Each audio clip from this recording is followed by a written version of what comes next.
এই তিনটা বিষয় তখনই ইবাদত হিসেবে গণ্য হবে যখন উদ্দেশ্য হবে আল্লাহকে সন্তুষ্টি। আমি আমার সন্তানের মুখে আহার তুলে দেওয়ার জন্য পরিশ্রম করছি, উদ্দেশ্য কি? আমার সন্তান বড় হয়ে আল্লাহর ইবাদত করবে। আমি আমার বাবা মার সেবা করছি কেন? আল্লাহকে খুশি করার জন্য। আমি নিজেরকে পরিশ্রম করছি, নিজের শারীরিক কসরত করছি কেন? আল্লাহ সুবহানাহু ওয়া তাআলাকে খুশি করার জন্য। ইবাদত করতে পারবো। তারপরের বাক্য আল্লাহ রাসূল বলছেন, ওমান কানা রিয়াআন ওয়া মুফাখারাতান ফাহুয়া ফি সাবিলিশ শাইতান। আর যদি কোনো ব্যক্তি কোনো কাজ, কোনো কথা, কোনো আমল মানুষ দেখানোর জন্য এবং অহংকার প্রদর্শনের জন্য করে থাকে, ফাহুয়া ফি সাবিলিশ শাইতান, তাহলে সেটা শয়তানের রাস্তা বলে গণ্য হবে।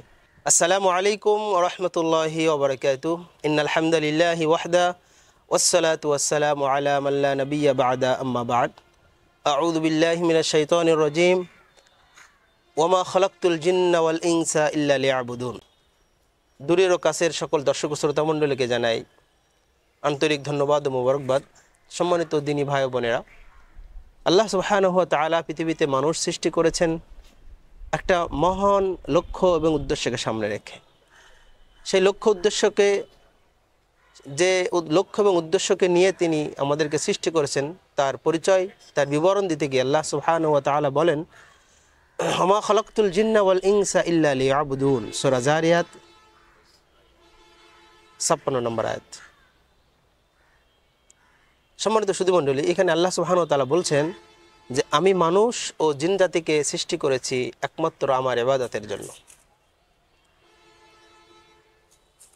অন্যত্র আল্লাহ সুবহানাহু ওয়া তাআলা বলেন, আল্লাযী খালাকাল মাউতা ওয়াল হায়াতা লিয়াবলুয়াকুম আইয়ুকুম আহসানু আমালা।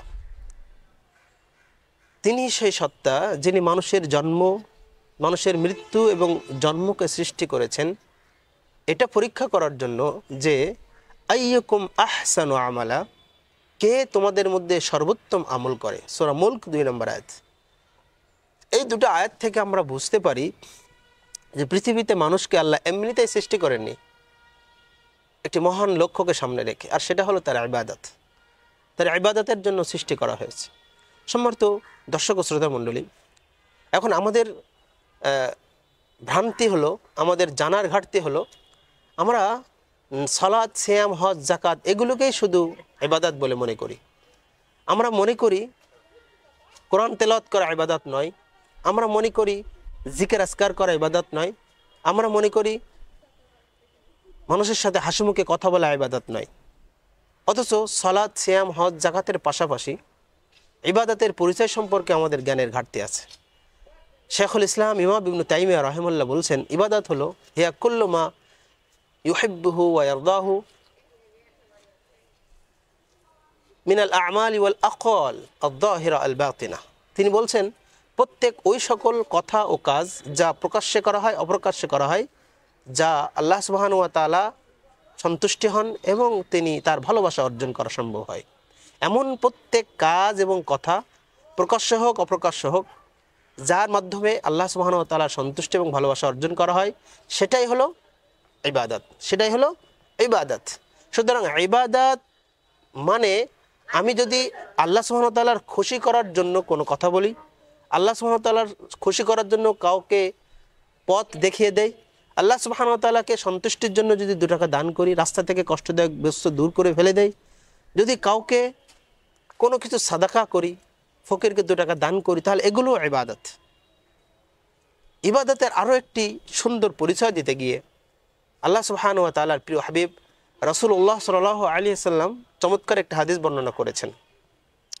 হাদিসটি এসেছে ইমাম তাবারি রাহিমাহুল্লাহর গ্রন্থ আল মু'জামুল কবির 282 নম্বর হাদিস। হাদিসটি সহিহ সনদে বর্ণিত হয়েছে। হাদিসটি হলো, একদা রাসূলুল্লাহ সাল্লাল্লাহু আলাইহি ওয়াসাল্লাম সাহাবীদেরকে নিয়ে বসেছিলেন।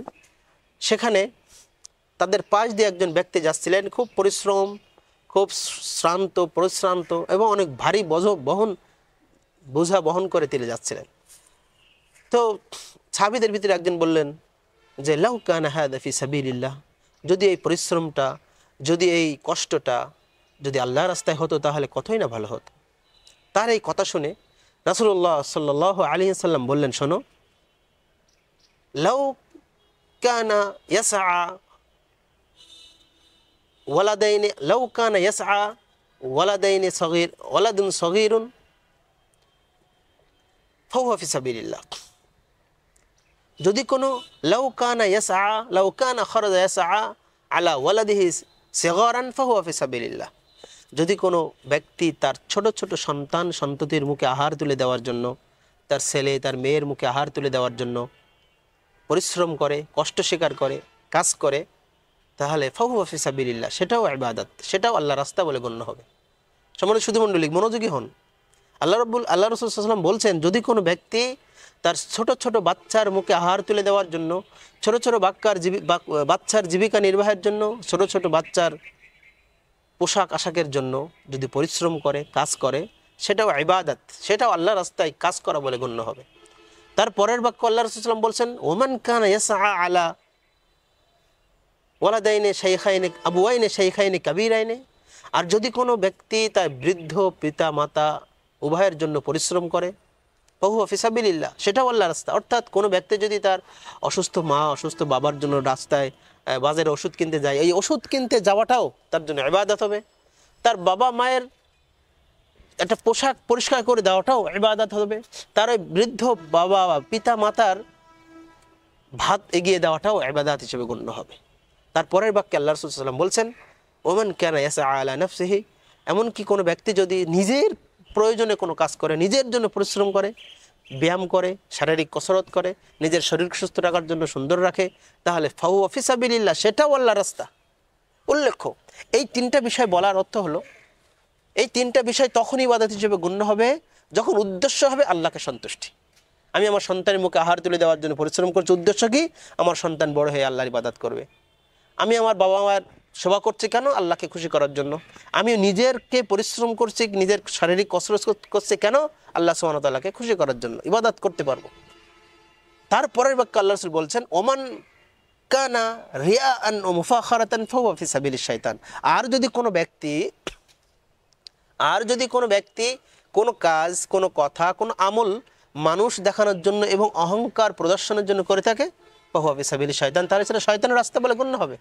সম্মানিত দর্শক শ্রোতা মণ্ডলী, অতএব ইবাদত শুধু সালাত সিয়াম হজ জাকাতের মধ্যে সীমাবদ্ধ নয়। একজন মুসলিম তার জীবনের যাবতীয় কার্যক্রম, কথা, কাজ, চিন্তা চেতনা, দৃষ্টি চাহনি, অবলোকন, সহযোগিতা, সবই যদি, যে কোনো কিছুই যদি আল্লাহ সুবহানাহু ওয়া তাআলার সন্তুষ্টি অর্জন করা এবং তার ভালোবাসা অর্জনের জন্য হয়ে থাকে, তাহলে সবটাই ইবাদত হিসেবে গণ্য হবে। এমনকি আপনার স্ত্রীর মুখে আহার তুলে দিবেন, সেটাও ইবাদত হিসেবে গণ্য। আপনার সন্তানের মুখে এক লোকমা খাবার তুলে দিবেন, সেটাও ইবাদত হিসেবে গণ্য। এমনকি আপনি আপনার স্ত্রীর সাথে সহবাস করবেন, সেটাও ইবাদত। কারণ আপনি যদি স্ত্রীর সাথে সহবাস না করে যদি অন্য অবিবাহিত, অন্য হারাম কোনো বেগানা কোনো নারীর সাথে আপনি সহবাস করেন, তাহলে এটা জিনা হবে, পাপ হবে, কাবিরা গুনাহ হবে। কিন্তু আপনি যদি আপনার স্ত্রীর সাথে সহবাস করেন, এটা নেকি, এটা ইবাদত।